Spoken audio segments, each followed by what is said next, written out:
Today, as the title suggests, it's my Sigma review. Now, the patch just dropped on console, which is what I always play on.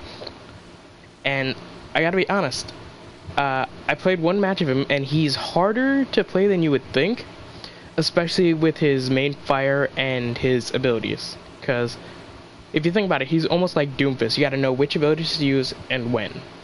So, without further ado, let's get into it. First off, let's do the primary fire, which isn't really that effective. Like, as a tank, yes. Like, he's not supposed to have, like, very high DPS. Like, he's mainly just, like, to help absorb bullets, but he's more of an off-tank despite him having the shield right here. And the thing about the shield is that I was not expecting is, I thought you press it once to launch it out, and then press it again to stop it, when you actually have to hold the button down in order to stop it. So that's something interesting that I really thought. And it kind of also makes it harder to use, like in my opinion. Because if you want to launch it, like, say, around a corner to protect your team, while you want to, like, go around a different way to distract them, like, say, have your team is going one way, other half is going the other, you actually have to wait until you can see where you want to stop to let go, and then move to where you, like, want to be. And say this was like a corner in some map, like, I can't think of one right now, but, like, say you want to quickly launch a shield here and then back up your team over here who's getting really low in terms of, like, help, and they need a tank with them.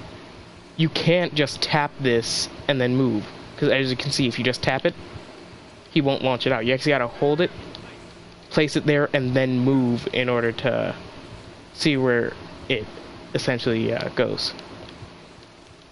And now, with that being said, we can move on to the main fire, which I honestly didn't. When I first saw it on console PTR, I knew that it had limited range, but I didn't expect it to be this short. It's only at 20 meters. Meanwhile, like, it's better than trying to think. It's better than Reinhardt's hammer because it has more range to it, but Reinhardt has the advantage of damage over range. But with this, even when you're, like, say right here, that can kill a bot easy. Bots have 200 health, if I remember correctly. But that's something I'm not really happy about. Because if you want to help your team in, like, a long-range battle, and the enemy team has a shield, and you want to whittle it down, you're gonna have to get at least within that 20-meter range in order to do the minimum damage. Which, let's have this guy respawn again and check out how much that damage is.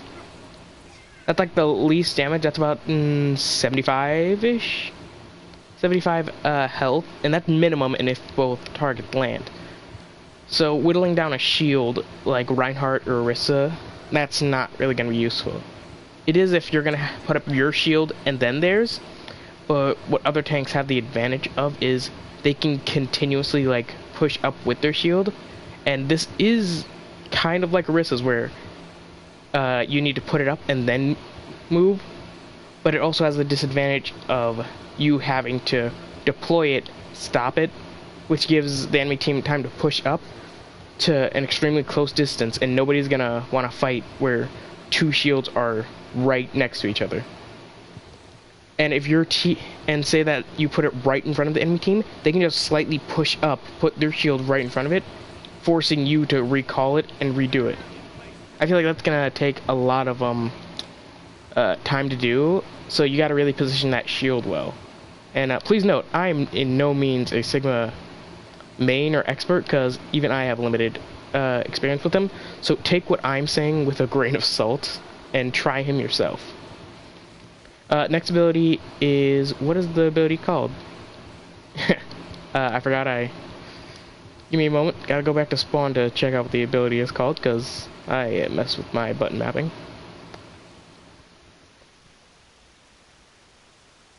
So, the second ability is I don't even know how to say that. I'm gonna try a curation, essentially just the giant massive boulders. This. Now with this, I thought the arcing would be more enforced, but from what I can tell, it's slightly enforced, but most of the time if you're aiming at something, it's gonna hit it. So what I feel like this would be useful in it is if you're trying to break up a team comp, because it has that stun effect and it has a slight push, so I guess that could be useful for, I don't know, maybe like breaking up healers, like if they're trying to stay by the tanks and like stun them, make them stop healing for a moment. That's all I can say. And then the other one, which I thought would be different, is this. Like, I don't understand how that worked. Like, I was in a game and I was using it, but I didn't understand how it worked. Like, let's look at the description and see if I'm doing it completely wrong or not. Absorb particles in front of you and convert them into shields. Oh, okay, so when I heard about this ability, I assumed like you took it all, the projectiles in and then you launch them back out, like kind of like something from Titanfall. But no, it in fact like turns it into shields. Yep, it did. So it's kind of like Doomfist for when his abilities hit and transform into shield for him. That's actually interesting. And then next is his ultimate, which is just essentially, it's similar to a Zarya ult, where it pulls them up and then slams them down. Like, it keeps them in one stationary place, but then after slamming them back down, like, it does good damage, I'll say, but I feel like it's more useful for, like, if you're trying to keep them, like, if a team's scattered and you just want to keep some from regrouping the others, like, keeping tanks away from their DPS when they need to be shielded or something like that. Like, that's how I see this being used.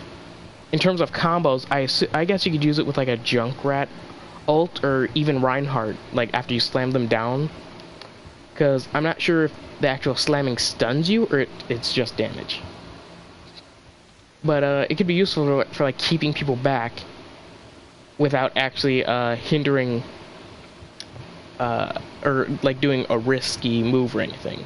Like, you can ult, keep them in one place, and I guess you can use it to finish off really weak people in the back lines. Just ult, go up, because when I was ulting, if you hold down the jump button, you actually started moving up, kind of like how Mercy's ult does. So here, let me charge up my ult again and see if, like, I'll give you guys a better view of what I'm talking about. Oh, another thing about Sigma's main fire is you tap it once and then it fires out 2 automatically. Like, you cannot just shoot off 1 at a time. Like, it's gonna be 2. And from what I can tell, they do have a travel time, so if you want to use him for like hit scan, like, I would not suggest that, because it's faster than, I would say, a Lucio projectile, but with the limited damage they do, I would not, like, they are not my first choice. So let's see. I assume people would do something like jumping, ulting, so you get that extra, like, jump, and then ult. Okay, that actually does a lot more damage than I thought it would. It did about 170? 175, around that range. So that is something very interesting. So it can be used to finish off low, or heck, even during a team fight, if you want to ult to, like, keep people, like, in place or whatever, like I said before. Like, you can even get, like, some picks with that, but I would recommend using it on at least 2 or 3 people, and even then use it on people you know will die. So if you're going to use it on tanks, that's probably not the best move. Going back to the alternate fire, the projectiles actually bounce, which can be helpful if you can actually line up the angle. See, like, say there's a barrier and there's a wall right next to the barrier, say it's like Orissa's shield or something. You can actually aim at the wall and hit them in their back lines. Or around the shield, I mean. So that's gonna be something that's useful.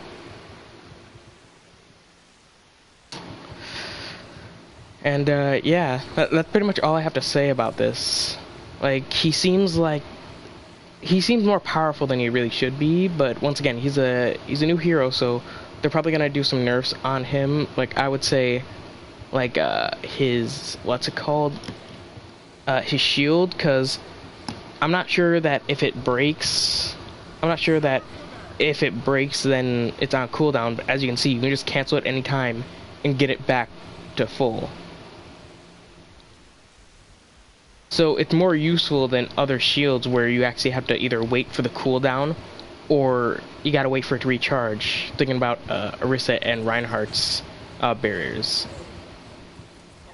But I've not seen the shield break yet, so who knows? There could be a cooldown for it, but that's only when it breaks. And even if it's when it only breaks, I feel like that's extremely powerful. So, in all honesty, my review of this character and my first impressions of him are, he's gonna be useful if you can learn how to use him and his abilities, but he's not the kind of tank you want to choose for like a dive comp. Like, he's more of like he's similar to like Reinhardt or Orisa. Like, he's main tank material, but he has certain aspects that also make you look at him as a freaking, what's it called, off tank. So that's something to keep in mind too.